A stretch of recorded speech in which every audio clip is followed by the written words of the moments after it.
It's midnight in Porter Ranch, California, and you're listening to Night Call.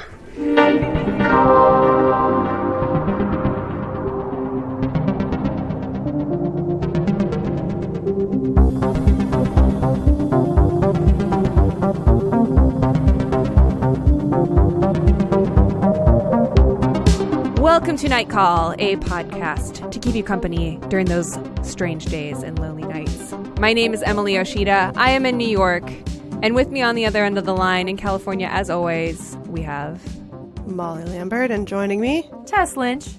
Hello. I don't know why I say California sometimes instead of Los Angeles. I feel like California is like a state of mind. Like in California, like in Did Fantasia. you just write a Billy Joel song? Yeah. California state of mind. Whoops. We are here today in the middle of December to continue our sort of loose. I feel like we've been kind of leapfrogging every other episode and dipping back into the 80s and weird comfort fare that kind of goes hand in hand, I think, with the holiday season.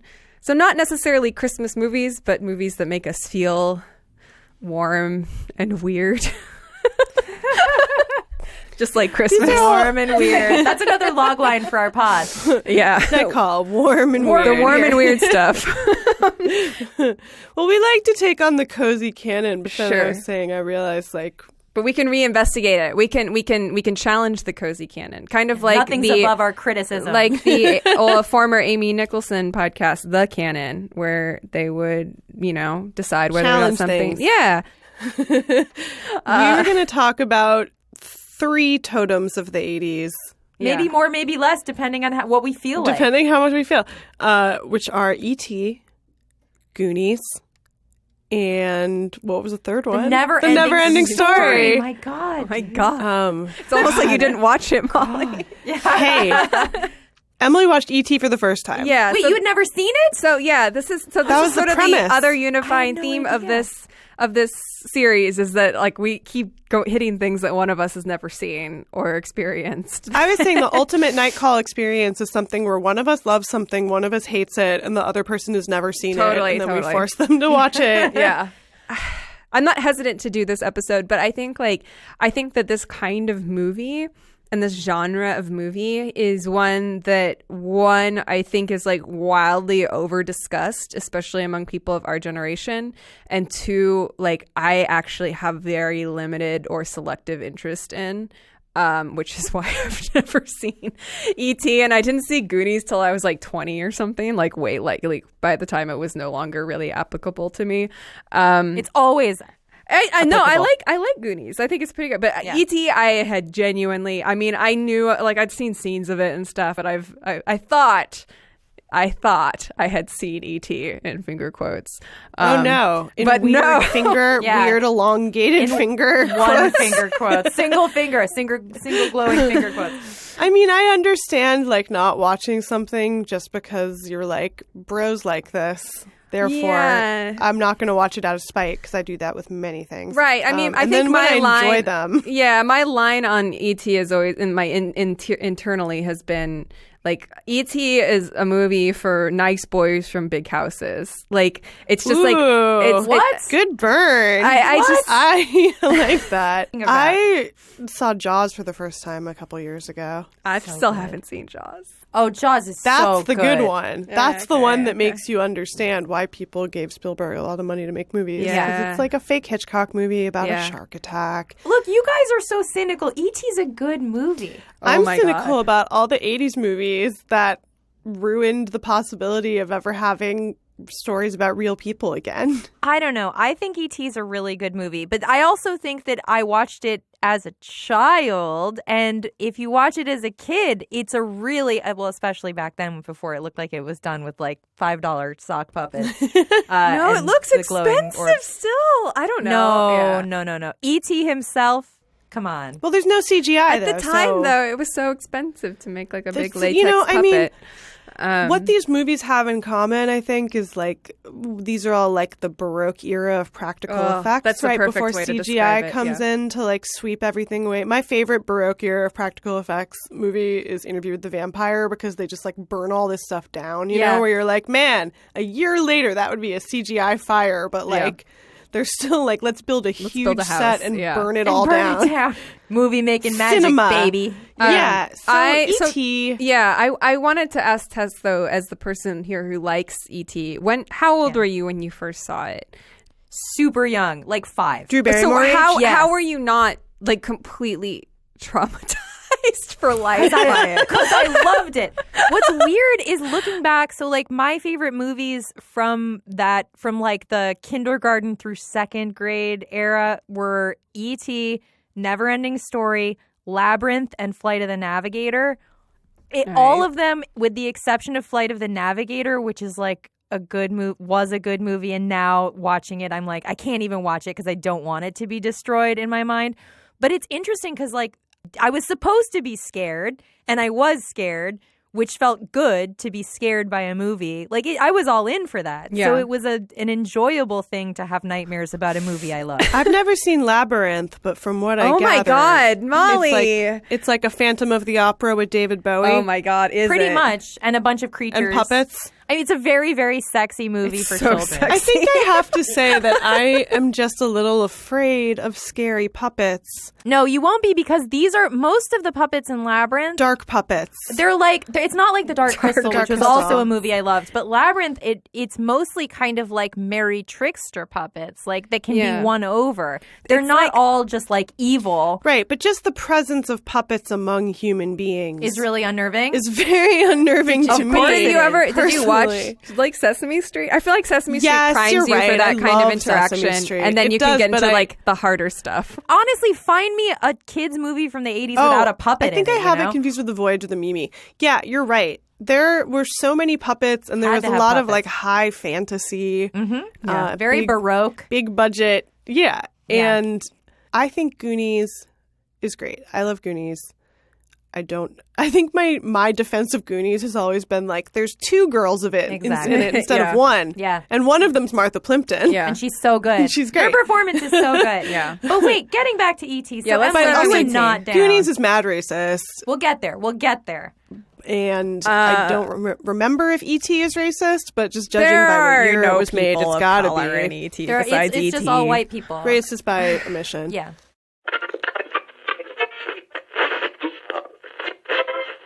I found this great new bra from Third Love. Using millions of real women's measurements, Third Love designs its bras with breast size and shape in mind for an impeccable fit and incredible feel. With more sizes than most other brands, Third Love is the industry leader with 70 sizes, including its signature half-cup sizes, with cup sizes from A through H and bands up to 48. There's quality in every stitch. The details make the difference, from premium fabrics to expert design. For convenience, skip the trip. Find your fit in 60 seconds with Third Love's online fit finder. Order and try on at home. No more awkward fitting room experiences. Third Love is hands down the most comfortable bra you'll ever own. With tagless labels, no itching, straps that won't slip, ultra-soft, smoothing fabrics, and lightweight, super thin, memory foam cups. Third Love knows there's a perfect bra for everyone, so right now they are offering listeners 15% off your first order. Go to thirdlove.com/call now to find your perfect fitting bra and get 15% off your first purchase. That's thirdlove.com/call for 15% off today.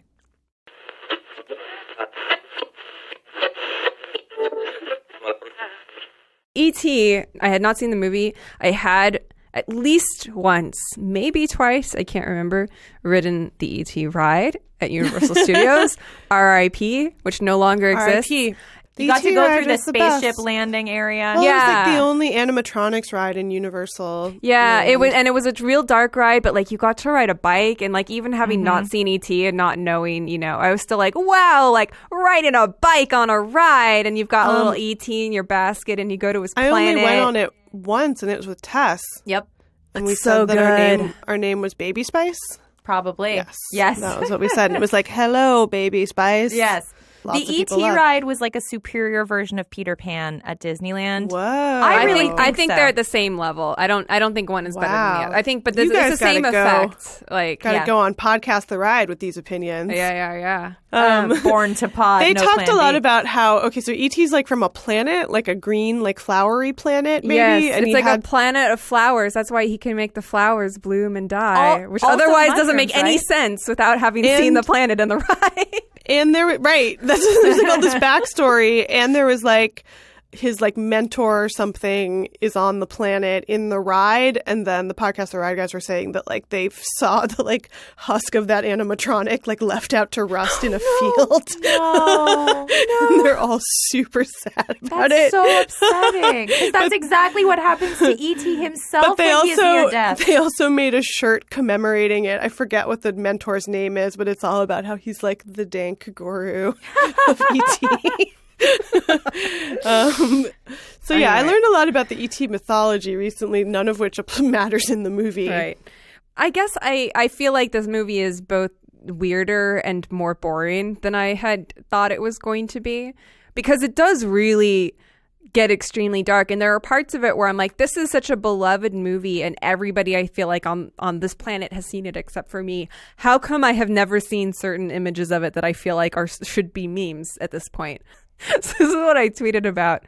I was crying laughing when E.T. is found when he gets sick and he's found face down in the gutter. Oh yeah, I have seen that as a GIF actually. Wasn't he being like touched? Wasn't a raccoon bothering him? Yes, raccoon is on him. I was dying, and I was like, I think because it was so upsetting, and I was like, if I was a child and I had seen this would be a formative image in my mind. Like, I would not be able to sleep thinking about E.T. with the raccoon in the gutter. The thing that's the most fucked up, I think, when you're a kid watching this movie is when he's dissecting the frogs. Oh, yeah. Right. I asked, like the scare, like, oh no, what will happen? Like, no matter what happens, something terrible will happen. My Gen X husband, I was like, was this a thing that happened? Did you have to kill the frog by chloroforming it? And he said no. So I feel like that was just a made-up thing. I mean, they just came frogs dead. Come pre-embalmed. Yeah. There was traditionally. a time. I don't think you ever have to chloroform. Talk Maybe that was amongst just for yourselves. effect. I'm going to Google it. The scene where you realize that he's linked to E.T., which also doesn't make any sense at all. I don't understand why, both on a psychological level and why on a narrative level, like how it happens. He's a special boy. So this is the thing about Spielberg movies, is that the way that people talk about them is speaking in this like broadly accessible language of pop culture that like every American innately understands. I just am not on the wavelength. My brain just stops at like, wait, why are they linked? Like, why? Like, I didn't see him. You're not a red-blooded, all-American boomer white male. If E.T. was like a giant robot and he had to climb into, I would understand. If it were the Iron Giant, you'd be down. What Sure. is off-putting to me about E.T. is not like anything about the idea of like a boy making a friend that's a weird thing. It's just specifically the weird thing they made is so weird. You said it looked like a bag of balls. I said it looked like a mashed up bag of nutsacks. But it's also like the color palette they chose. The fact that he's like tan. Like, what do like, kids want to hang out with? A giant raisin? Like, it's right? It's too close to like human flesh tones. If it were like green. It's uncanny valley to you. Yes. If it were green or blue, if it were like a traditional alien color, it would be less creepy to me.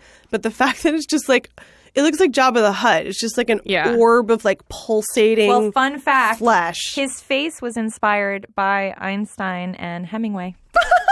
Ouch. So, the actors too, the head was like, the neck and the head were above the actors, and then the actors were two little people, and then also a 12-year-old boy was born without legs, interestingly, and they saw through E.T.'s chest. Also, I went like down like a deep hole, but now I know I'm like, there are people who have gone even deeper. I'm sure. They've been about inside E.T. Yeah, exactly.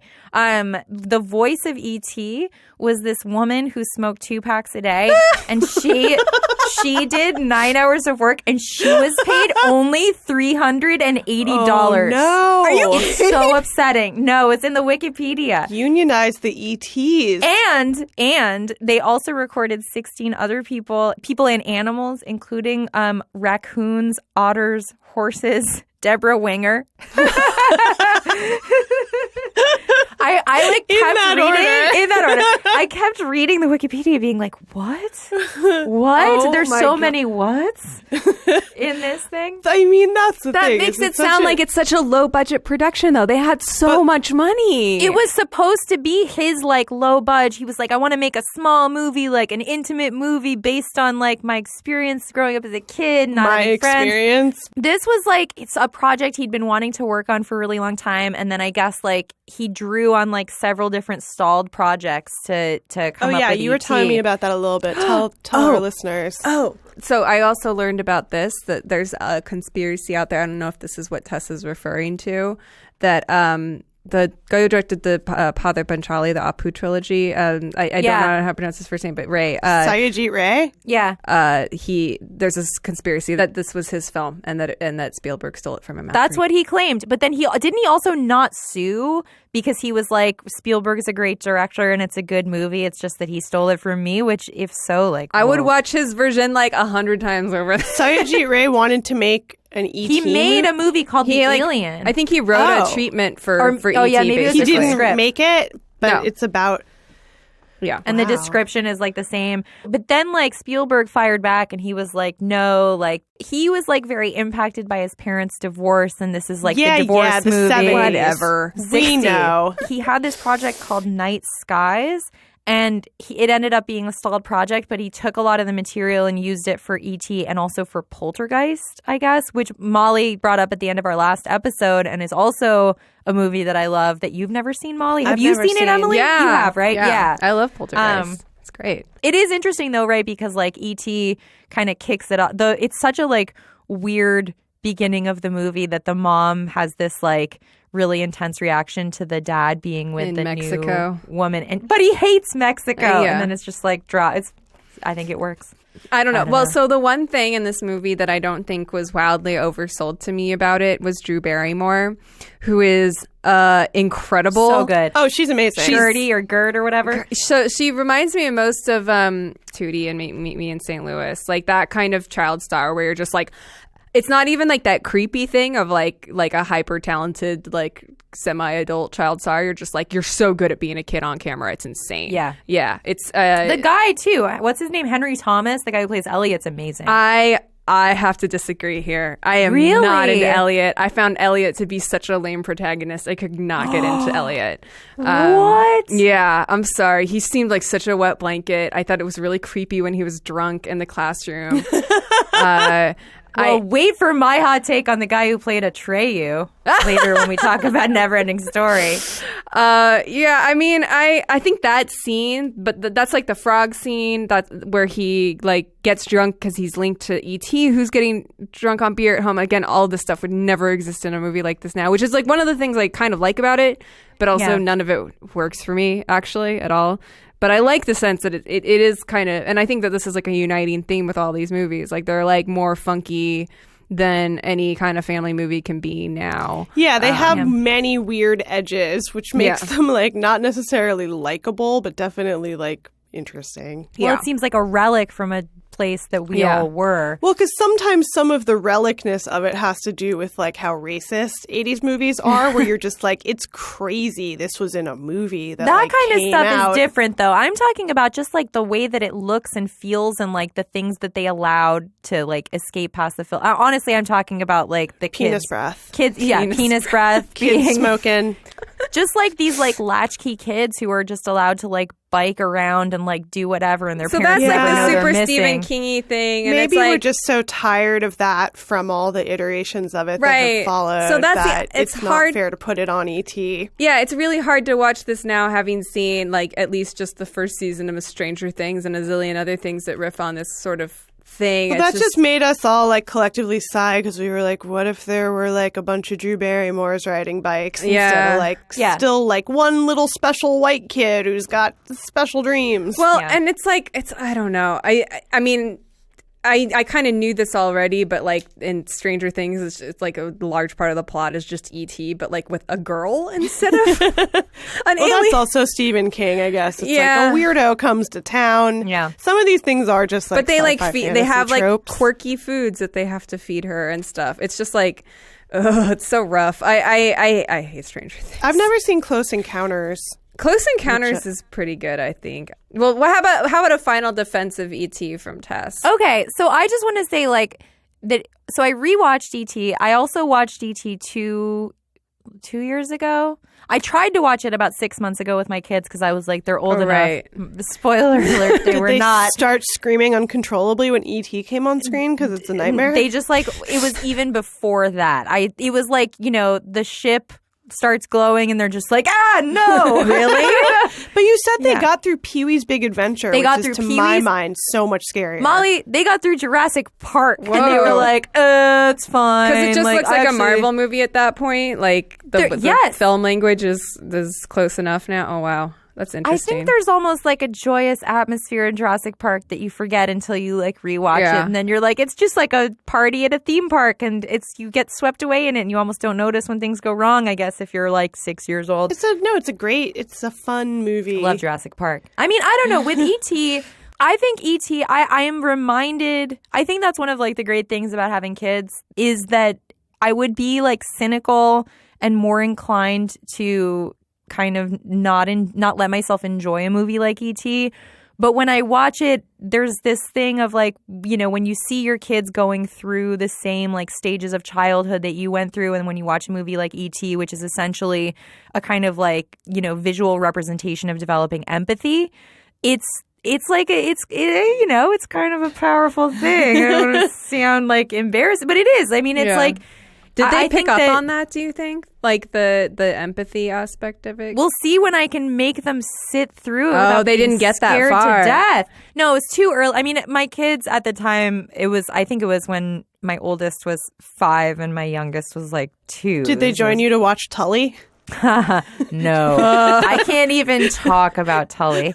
Tully's the locust pod of my psyche right now. Yeah. 8, 5, 12, 15. Today's episode of Night Call is brought to you by the Assassinations podcast on the Parcast Network. The assassination of President John F. Kennedy by Lee Harvey Oswald changed the course of history. But would things have turned out differently if Oswald wasn't successful in killing the president? Would President Kennedy have served a second term? Or would somebody else have tried to assassinate him? The new podcast, Assassinations from the Parcast Network, examines what happens when murder meets public figures. Assassinations takes a deep dive into the life of some of the world's most infamous assassins to discover what motivated them to take such drastic measures. Hosts Bill and Kate examine these assassinations through the lens of both the target and the assassin, asking, did the assassin ultimately achieve his or her underlying objective? And if so, how did it change the world? New episodes come out every week. Check out the 3-part episode on John F. Kennedy right now. Look for upcoming episodes on Malcolm X and pop singer Selena. New episodes come out every Monday. Search and subscribe to Assassinations wherever you listen to podcasts. Again, that's ASSASSINATIONS. Or visit parcast.com/assassinations to start listening now. That's Parcast, PARCAST.com/assassinations to listen now.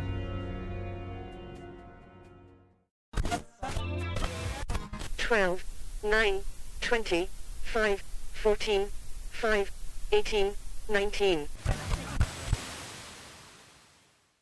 There are certain things about E.T. I also just think it's like a beautiful movie, despite the fact that E.T. is like hideously ugly. I love the like vista of the valley is like, people who love it are like, it's about learning to care for something that like may not be beautiful, but is like, special. Well, it's also like, it's a very isolated kid and like it, brings his family together when you can learn empathy for the ugly alien. Like if it were just a cutie like Gizmo from Gremlins. If it were Mac and Me too. Oh, well, I just we didn't even learned talk about about Mac that. and Me. Have you ever seen Mac and Me, Emily? No. It's the E.T. clone that I have seen parts of before, and like it stars a really good child actor. in a wheelchair. And Is this the one you said was like a tie-in with McDonald's? yeah, or then I just something? found out it Yeah. was all sponsored by McDonald's. It was And SponCon. it's like they took the idea of the Reese's Pieces in ET, which is like one of the first big product placement. Well, because M&Ms were like, no way, that alien's like way too scary looking. You can't sell M&Ms with that. Good on them. No, and then Reese's Pieces did so well because of that movie. Is the Mac in me, has the creature the Mac Tonight head? Another terrifying One of the scariest thing things from of the all time. 80s. Did you know that it's supposed to be a joke about Mac the Knife, who's a serial killer? Wait, really? Yeah, that's the joke, is Mac Tonight, and he sings Mac the Knife, but about McDonald's. Also, the alt-right has claimed Mac Tonight, and Good, they can have it. Have it because it's scary. The left has taken Gritty, and I'm fine with that because we should have him. They can have Grimes and Mac Tonight. This is all way too much of the veil between like the real and the internet getting way too thin. You know what? If Gritty were my ET, I'd be so happy. Yeah, me too. If I like cute. found Gritty in a ship and had to like brush him and like brush out his fur and We should get rights to that. getting weird. The Gritty feature film. That would be amazing. Gritty. Gritty. Moving on to Goonies. Come on, Goonies. Goonies is the Richard Donner movie that's a better Spielberg movie than the Spielberg movies. Wow. And we're done. That's it. That's We'll what I take got. You know, it's the same kind of like latchkey kids hanging out, Right. but a couple of them are girls. It's a real organ movie. It's real wet. There's a lot of organs, just like Phantom of the Opera core. Yeah. We like things where things happen. No, involving Oregon. Oh, Oregon is State also of an organ. It's a foresty, wet movie, which Yeah, which that's is why I why like it. I like it, because that's what my childhood looked like. It felt very dark and rainy all the time, and I didn't visit any caves, but I would have liked to. I could listen to the soundtrack to that one song from Goonies. I could listen to it every day. Goonies until I Are die. Good Enough by No, Cyndi Lauper. that song's fantastic. But the one that's like do do do do do. Oh, just the music. Do, do, the theme. Is it John Williams? Well, probably. Yeah, I mean, Goonies has its problems, but that's one of those things that people are super into that for some reason doesn't bother me, and I feel like Sloth, the character of Sloth, is sort of like a better E.T. to me, where it's like the monster that turns out to be like lovable, you know? Right. Well, what's the big? I can't remember what specifically the now problematic aspect of Goonies is, because it's actually been a second since I've seen it. Oh, there is an Asian American kid. Oh, and right, Data or Yeah. Data, his yeah. name is Data. It's just real 80s. That thing where they're like, look, inclusiveness. But he's And you're like a human no. calculator. Yeah. Yeah. I still haven't seen 16 Candles for this reason. I just can't Well, it's go interesting. 16 there Candles with is it. much more offensive. Well, they're both offensive, but They're 16 offensive, Candles but you're is also rough. like, they're interesting to watch from the point of view of like thinking about Gede Watanabe's career and Yeah. being like, you know, he has, I don't know, I feel like he's talked about it and been like, yeah, it's fucked up. Yeah. Like, Yeah. Well, you can't deny that it's fucked up. Oh, no, it's At super all. fucked up, but it's weird to even think about like watching those movies in the 80s that people didn't think it was fucked up. Right. This was like so normalized, and especially some of that stuff, the like fear of Asians in the 80s. Because they were going to take over the whole world with their computers Right, it just and comes their up in, like, Toyotas and yeah. Right, like every big 80s movie, like so many 80s movies have that undercurrent, like Blade Runner, obviously. But as a movie, it's just like, it's like an adventure movie, an Right. adventure team movie. Yeah. I enjoy it because I just want to go in a cave, mainly. And it's Got like some good fake it rocks. feels dangerous, like E.T. does, like Neverending Story does, I think, to a lesser extent. But like it does feel like I don't know. It feels like the ultimate like realized fantasy of running away when you're a kid. Like Yeah, running away with a group of kids Yeah. that are all like escaping fucked up situations Right. together. yeah, Also, really amazing how much kind of ambient suspense you can add to a movie by giving a kid an inhaler. And Oh, then you can just yeah. use that for real suspense anytime you want. so many inhaler kids in movies of this era. I Yeah, know. yeah, Where are the EpiPen kids? yeah. Yeah, it's sort of like if you took an Indiana Jones movie and just condensed it down to like trying to get into a mountain for most of the movie. Right. It's a good kids movie. Yeah, I haven't seen it. I didn't see it until I was like in college. And You know what the better movie is that I always talk about? My friend Sarah Johnson is also obsessed with this movie. It's called Gold Diggers: The Legend of Bear Mountain. Oh yeah, I feel like I've talked even to Sarah about It's like this a before. fake Goonies, but it's Christina Ricci and I think Anna Paquin, and they're just like two girls who like find some gold in a mountain together. That should have been the I'm future into of that. movies right there. That Yeah. should have been. Yeah. Two girls on a, paddling in a canoe through a cave. to What find- was bad about this movie that it's not more well known? That Goonies Oh, it was Just just that came it came after. It was a after? Goonies ripoff. Yeah, I mean, are there any like kids on an adventure movie? I guess that's Stranger Things. Yeah, but the kids aren't on an adventure in Stranger Things. They're like in their town. Like I don't know of any. There are very few movies now where kids are genuinely like out in the wild, like away from their parents, and their parents are. Right. It's like the Parents most get arrested anxiety if you leave your inducing kid for thing. 10 seconds Yeah, now. yeah. Right, The do it. kids have to be away from the parents. That's why I always talk about the Ewok movie. I love the Ewok movies because like the first one just starts with like their parents just die Yeah. and they're like stranded on the Ewok Yeah. planet. Oh, You're the just, Ewok like, movies are so scary. so scary. Yeah, and it's so dark, but it also like there's that thing when you see something dark when you're a kid and you're like, this feels like it acknowledges something I'm not supposed to know about Right. the world. Yeah. That every good kids thing has in it, and that's why the Neverending Story. Yeah. Nice. is So so good. This is a thing about Neverending Story also that I noticed this time around because I don't think I've seen this movie since I was 8 or something, and I watched it many, many times when I was very, very young, like barely even probably knew what I was watching. But in this movie, so it does the thing where the main character is unsupervised and on his own for a while, Bastian, when he's reading He's a the truant. book. Yeah, he's truant in school though. It's He's in the crazy. school. But he's like locked in the library like all night and stuff. He's not even coming out. He's in like an attic. But so I was thinking about this because like I feel like I've seen several kids movies recently where you go into another world or something, but then there's some explanation for why your parents or whoever your guardians are won't be looking for you because like time works differently here or whatever. And that is not the case in Neverending Story. Like he's just not at school, and we never hear like if his dad went looking for him because he's apparently there like all night also at Yeah. the school. And I think like and the for dad me, is terrible. The Yeah. dad is so bad. He's like, The your dad mom died. sucks. Get over it. yeah. But for me as a kid, like that kind of thing of like their parents are worried about them because I was such like a goody two shoes. Like I feel like that would always weigh heavily on me. I would always be so aware of the fact that like somebody's gonna be looking for you. Like oh god, we gotta go back home. Like and that is not the case. There are many 80s movies, I feel like, about sort of delinquent parents Yeah. that are about like Yeah, like parents sometimes just don't care. in like certain Nightmare cases. on Elm Street movies are all about like the parents are so absorbed in their own stuff they don't even Yeah. realize like how fucked up the teens are Right. and like they don't believe them that none of them can sleep because Freddy's trying to get them. Yeah. And Neverending Story is also sort of like the kid that nobody cares about can So just read all night. it was very interesting to watch these back to back for me, E.T. and Neverending Story, like one a movie that I had never seen and always felt like alien to me, or like not just literally. Alien, but, interesting like, choice of words. But like it just felt like of a different tradition that I wasn't like tapped into or interested in. And then Neverending Story, which just felt like it was like my movie for a very long time, and I would like write stories about it and stuff when I was a kid. And it's such an only child movie. Neverending Story. Totally.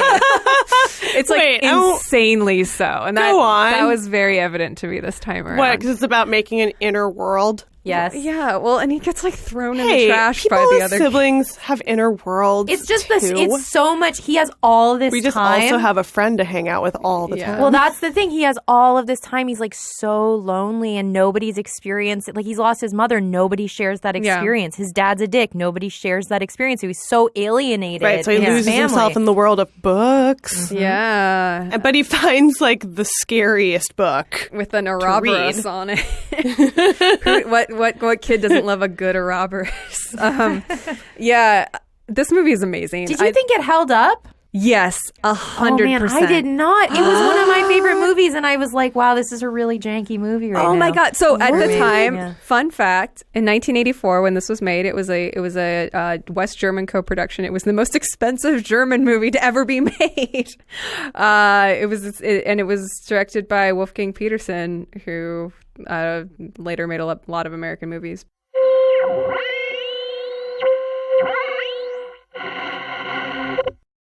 This week's episode of Night Call is brought to you by Robinhood. If you've been thinking about getting into buying and selling stocks, ETFs, options, and or cryptos, but have been too intimidated to do it, then Robinhood is the app for you. Robinhood is an investing app that lets you do all of the above commission-free, and they strive to make financial services work for everybody, not just the wealthy. It's a non-intimidating way for stock market newcomers to invest for the first time with true confidence. With the Robinhood app, there are no commission fees. Other brokerages charge up to $10 for every trade, but Robinhood doesn't charge commission fees. You can trade stocks and keep all of your profits. The Robinhood web platform also lets you view stock collections in curated categories like entertainment, social media, 100 most popular, and you can analyze ratings of buy, hold, and sell for every stock. With Robinhood, you can learn how to invest as you build your portfolio, discover new stocks, and track favorite companies with a personalized news feed, and get custom notifications for price movements so you never miss the right moment to invest. Right now, Robinhood is giving Night Call listeners a free stock, such as Apple, Ford, or Sprint, to help build your portfolio. Sign up at nightcall.robinhood.com. That's Nightcall, NIGHTCALL.robinhood.com.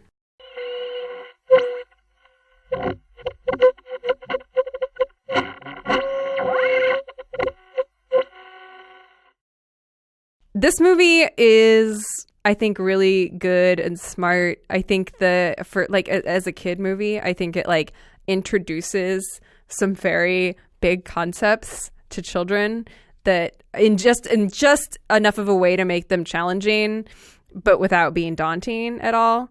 Yeah, like all the kind of challenges are very introspective and about like your own self-image and your estimation of yourself. It's like Mist the movie. It is. It totally is. I mean, there's a reason that I like all this shit.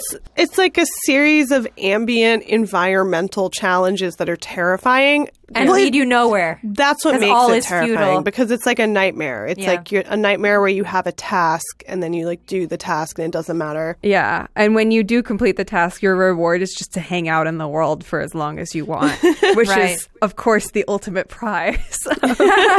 I don't know about spoiling the like what I think is like the really great moment in this movie that is at the end, in case people haven't seen it or something, because I think it's genuinely good. Like I think it's fine to spoil. Is it okay to spoil? Alert. Well, I mean, like it's like a completely different generation of kids movies. So I don't know. Is the spoiler that it ends?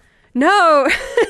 The spoiler is the part where she's explaining to Atreyu, the childlike Empress is explaining to Atreyu that there is the kid who's reading the book, which is Bastian, but then he's a part of the Neverending Story, and while he's been reading the book, there are all these other people that have been watching him read the book, and then you realize she's talking about you, and it's such a like moment when you're a child. And it gave me chills. That movie. It's like Dune for kids. Totally.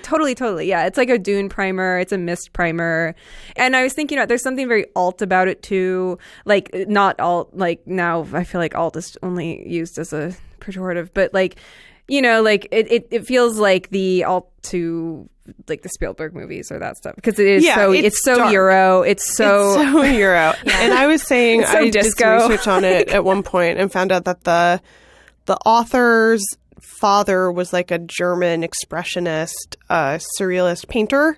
Yeah. Whose work was then like censored in Nazi Germany and I think destroyed or like, you know, filed as degenerate art. Yeah. I don't know. I forget if they were Jews, but they, you know, it was like comes out of German expressionism, and that made it make so much sense to me because I was like, it feels very German expressionist. But the guy who wrote the book hated the movie so much. Yes, he bashed it. Like he Stephen King in The Shining? Michael Ende, I think. He wanted his name taken off of it. He particularly was like just so grossed out by the Sphinxes, which is like I was like, that's a pretty sick part of this movie. The Sphinxes are amazing. Big bosom Sphinxes who shoot lasers out of their breasts.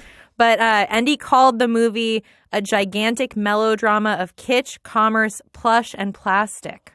Ooh, that kitsch is the worst thing a German can call something. Wow. So. Yeah. And he said that the sphinxes are full-bosomed strippers who sit there in the desert. Oh my God. Biggest embarrassment of the film. That whole movie is full of just images that stay in your brain forever. You guys have to read I think it's Common Sense Media, where like kids basically write reviews of movies telling you if it's okay to show your kids. And you should see what like the recent reviews of Neverending Story are, because all of these kids are like, they're like, I just came to say that I'm so upset. My parents said this movie's so good. And like, just the thing that happened with our text is like so wrong and fucked up, and I'm never going to get over it. Well, that's like Bambi level of like exposing children to the realities of death. It's such a long scene. And apparently the horse was like, I do not want to do this scene. And then there was an urban legend, the horse died. It's the thing you remember about the movie is that a horse dies. There's many things to remember. Also, that is the thing that you remember, though. But I had to take a break after watching that, because it was both like this thing that had been buried in my memory and like reliving it, and it was just so awful. Yeah, and it's like to bring it back to us being old millennials. It's also like the idea of watching a movie like this and then like you couldn't just immediately like watch it again. You know? Yeah. Right. You had to just think about it and try to remember it. If you saw it on TV and scare yourself trying to remember it, and then like eventually you could rent it at a video store, but just that your access to these things was like limited. So like something, you could see something once and it would like stay with you in this intense way that you wouldn't even be able to remember what it was maybe after a certain point. And that's all this movie is. I just think it's interesting, like thinking back in my lifetime of watching movies, like this was so early in it. And I think like the idea of the nothing as an antagonist is such an advanced place to start. Like as far as thinking about like forces of evil or bad or just antagonists in general in movies, like it's such a just existential idea. And there's the part at the beginning where the like little guy on the snail and the bat flying guy, which is just like it's so adorable. I love all the design and stuff in this, but they're like talking about how like, oh, there used to be a lake in my village, and now it's not there anymore. And they're like, what? It was a dried up lake? No, a dried up lake would be something. There's just nothing. It's just like this very kind of like, I don't know, introduction to philosophy type thing for children. It definitely probably put me in whatever a ruminative mindset would be as a 4-year-old when I watched it, and I probably appreciate that. I feel like the moment I found out it came out of like Nazi Germany, I was like somebody who had fled Nazi Germany. I was like, oh yeah, that checks out. Well, honestly, it made me want to go back, and I've never read the book, and it made me want to read the book. Yeah, I want to read the book. It only covers the first half of the book. Club. Which, by the way, someone suggested on the Facebook group that we consider seriously starting. So I think 2019, y'all. Get ready. Just to tie E.T. and the Neverending Story together, so Spielberg like helped edit the U.S. version of the Neverending Story, apparently, and so he has the Orin, you know? Oh yeah, I heard about this. Yeah, he has. But the also, prop. Apparently, like I didn't notice this was like an Easter egg, but I guess it's pretty well known, but not to me, so I'm going to say it anyway. In the Ivory Tower scene, when the Fantasians are all around there, if you look at this, if you like pause it and look, there's Yoda, Mickey Mouse, Chewbacca, C-3PO, the Ewoks, E.T., and Gumby, but it only lasts for a split second. Yeah, that's what they say. I find that hard to... I mean, I was really checking out that crowd because it's so fun. There's so many good like little designs, like the giant head people and stuff, and I was really like kind of investigating them, but I didn't notice that at all. That's wild. I looked at it, I was like, is this a tricky thing where they're going to say, like, hey, we're all gonna have to you're in the rewatch internet it. hole, like, why don't you put this on a podcast? But I think it's true. We're all going to have to do the JFK zoom in. Yeah. Exactly.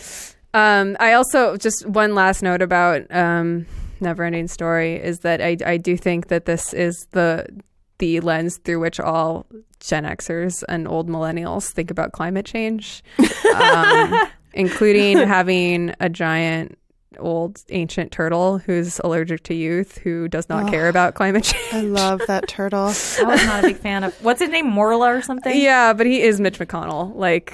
Oh, but he's cool. No, he's a turtle.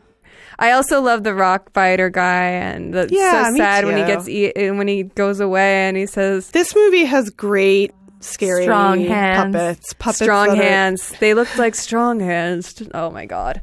All right, Anyway. I'll watch Labyrinth, and we can do a Labyrinth pod Oh, yeah. sometime in the I future. love Maybe Labyrinth. we'll bring Leslie back for the Labyrinth pod. I like how you're really leaning into that syllable in the middle there. Isn't it? Can we just say labyrinth or is it labyrinth? Really? Labyrinth.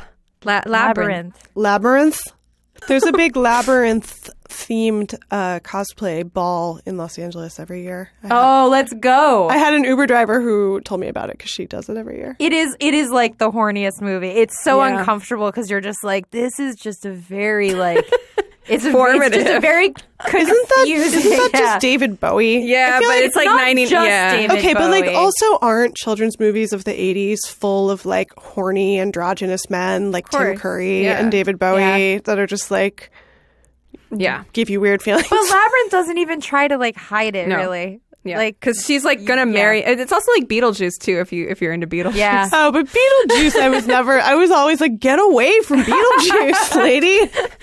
Well, this has been a good trip through memory lane. Yeah. On Night Call, a good Cozy Canon Soaring on that revisit. weird dragon. Falcor. The Luck Dragon. I'm so obsessed with this movie again. I'm so into it. Have you seen the Oh my second God. one?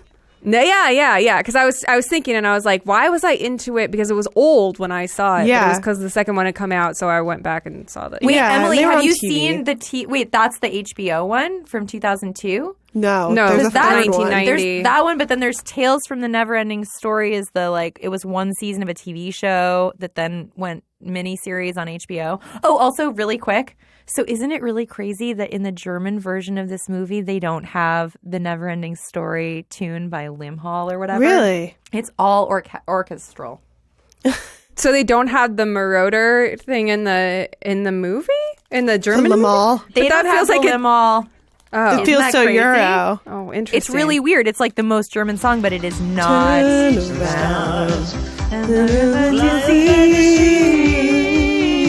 Yeah.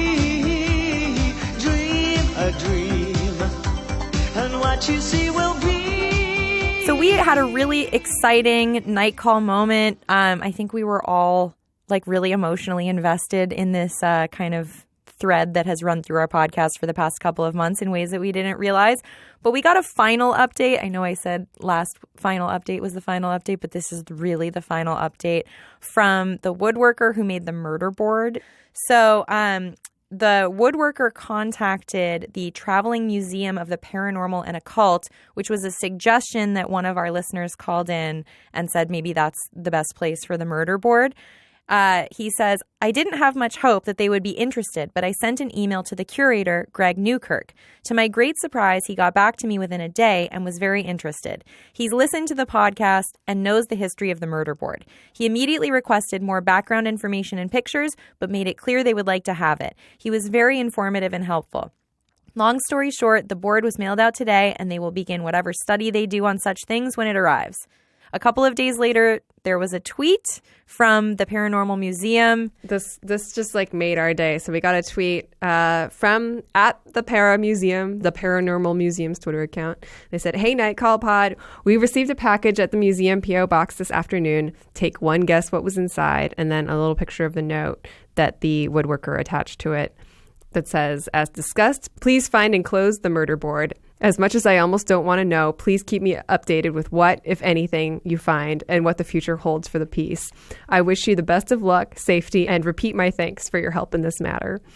Yeah, all's well that ends well. It's a really I just- beautiful story. It's the best ending to the story. Like we were saying what we thought should happen, and it very organically came to the best conclusion possible. I also want to thank Bizarre States podcast that I went on this year for introducing me to the Traveling Paranormal Museum. Yes. It Yeah. just feels nice that we're all in this weird little cozy cult together. Yeah, so thank you to the caller that suggested sending the murder board to the museum. Thank you to the museum. Thank you to our woodworker. Thank you to those two weird tweens who wanted to, or they were teens, not tweens, who wanted to make a Ouija board out of a piece of murder wood. None of this could have happened without everybody's hard work in the matter.